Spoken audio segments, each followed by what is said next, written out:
Hello, I'm Srini Devadas. I'm a professor of computer science at MIT, and it's been my pleasure to serve as the guest editor for the special issue of IEEE Computer on cache coherence.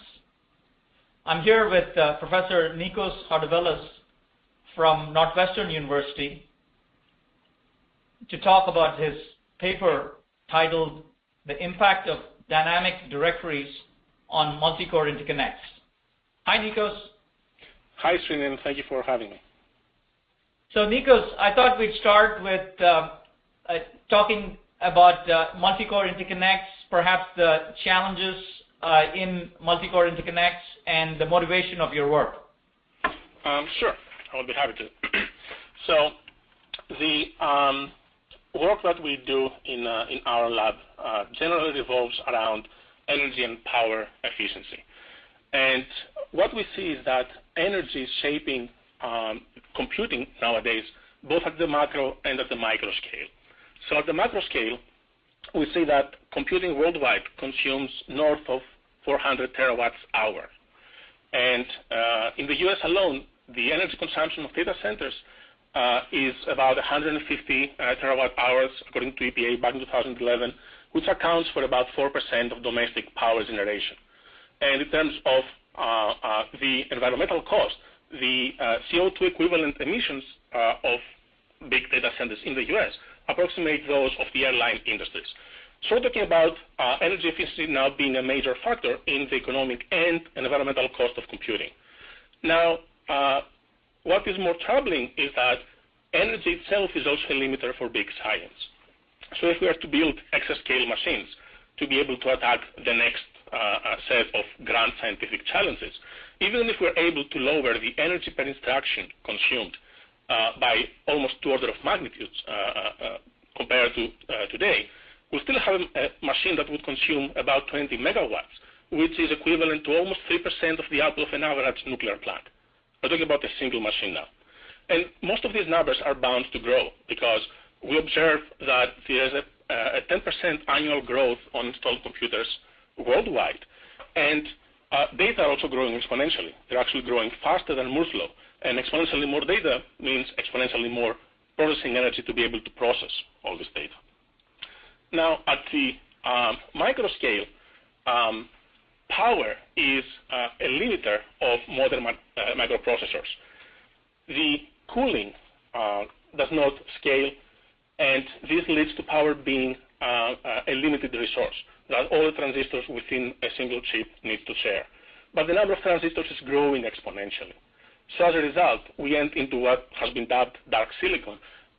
Even though we can fit vast amounts of transistors, we can fit maybe 1,000 cores on a chip, we can only power a handful of them. So we see that energy affects both big computing installations and also what happens inside the microchip.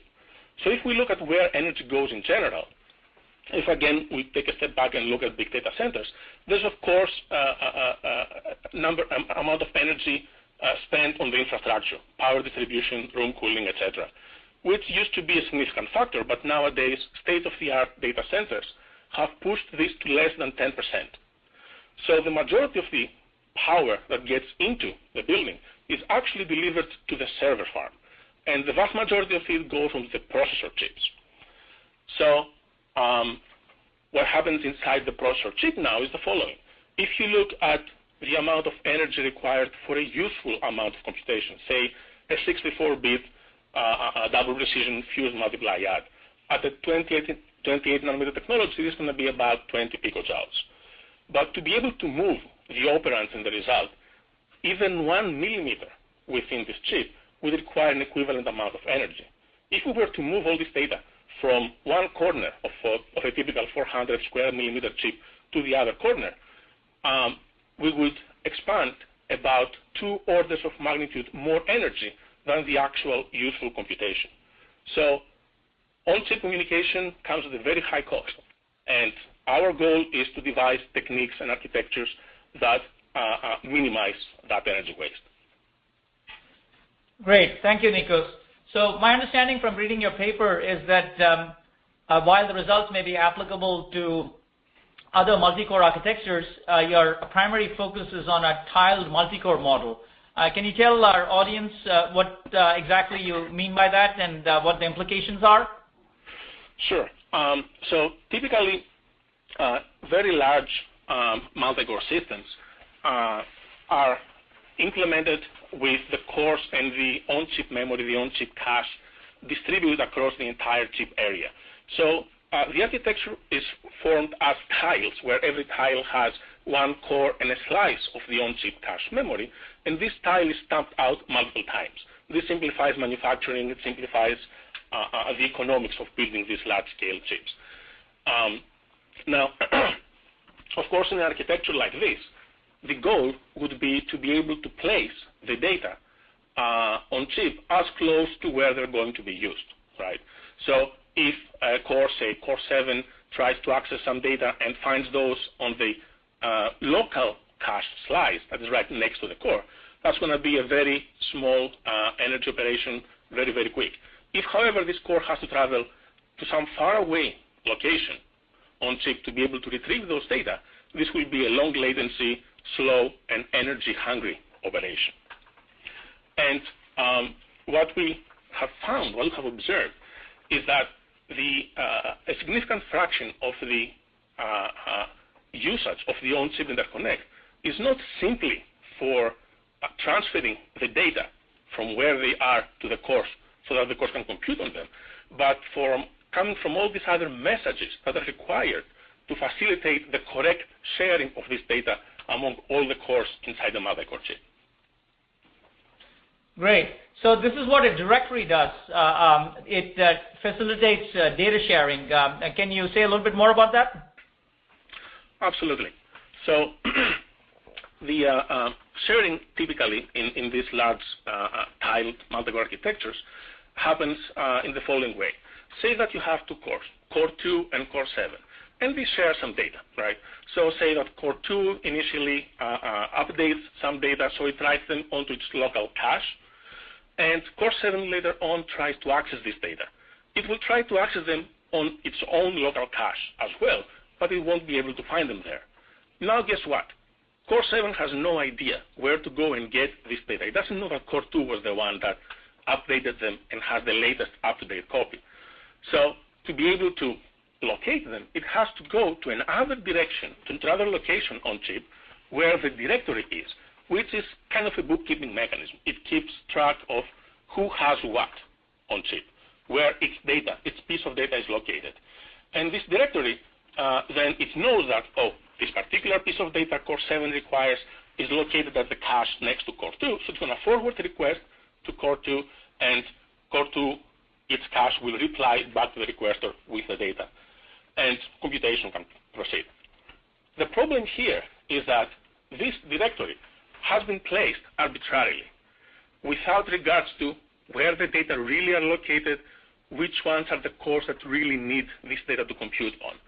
So we see that there are these extra messages going back and forth inside the chip, many times over long distances, that are not absolutely necessary for the communication of the data. They're there simply to facilitate correct bookkeeping. And this doesn't happen only when two cores are sharing data. It happens also when data are private to a core, when there's only one core accessing this data, because every time there is an off-chip access, this off-chip access has to be redirected through the directory to the outside world.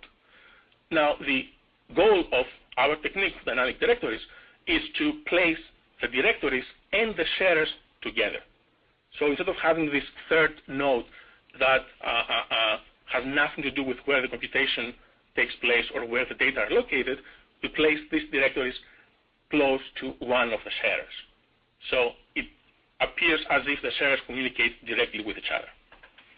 I see. And the sharers, of course, for a piece of data are going to change with time. So you're saying that the directory location will also change with time? So this would be possible. We did not we did not study something like this in our technique. Migrating the directory it's an expensive operation. So we hope that most of the time the sharing patterns will be stable. and cores sharing the data will not necessarily change who they share this data with. I see. But for different pieces of data, you're going to assign the appropriate directories, so they're co-located with the sharers. Right. So each piece of data has its own set of directories and its own sharers.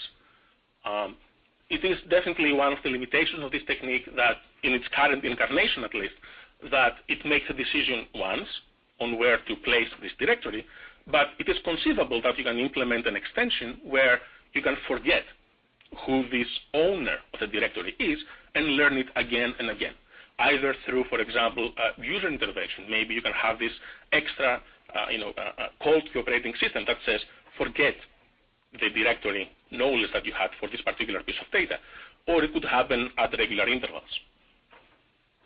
Great, thank you. Could you summarize some of the results you've obtained that are included in the paper, Nikos, on how your dynamic directory technique improves upon the previous techniques, that is, the state-of-the-art techniques? Sure. So with respect to conventional baseline systems, we see that dynamic directories eliminate about 37% of the energy spent on the on-chip interconnect at maximum. On average, it's about 23% for scientific workloads and 8% for MapReduce workloads. And they are able to do this without incurring any significant hardware cost. The hardware cost is really negligible. It's about 5 kilobytes of extra SRAM for a 16-core processor and less than 1% of additional read energy on the TLB only. With respect to other techniques like the virtual hierarchies, for example, which they were implemented for a different purpose, but they can also help in co-locating directories with sharers, we see that dynamic directories can achieve 4 times higher energy savings than virtual hierarchies. Now, with respect to another work, recent work by Quest et al., where they choose to deactivate coherence for the private data, we see that dynamic directories actually achieve on the private data the same savings that this technique achieves. But in addition, dynamic directories try to improve upon the energy consumed on the interconnect for accessing shared data, which is something that the technique by Quest does not touch at all. So if we keep, say, the granularity at which we keep directories, we allocate directories on the system the same, we see that dynamic directories can improve by up to 35% over what Quest et al. Can do. Thank you, Nikos. What about the operating system, Nikos? How is the operating system involved with dynamic directories? So dynamic directories, in order to keep the hardware very, very simple and practical, they choose to cooperate with the operating system and move some of the bookkeeping responsibilities to that layer. What happens in a typical processor is that every time there has to be an access by a core to a piece of data, this access is designated by the virtual address where the data is located, which is the address that the program understands. But this virtual address has to be translated into a physical address that the hardware understands. And this translation takes place with the cooperation of the operating system. We piggyback on this existing mechanism to also learn which are the shares of each one of the data pages, because every one of the cores has to go through this translation. And then we can implement a policy of allocating the directories with one of the shares on top of the operating system. Thank you, Nikos. I think you alluded to one current limitation of dynamic directories earlier in our discussion. Can you give the audience a sense of what other improvements, if any, you would make to your technique, and perhaps some ongoing work in your group?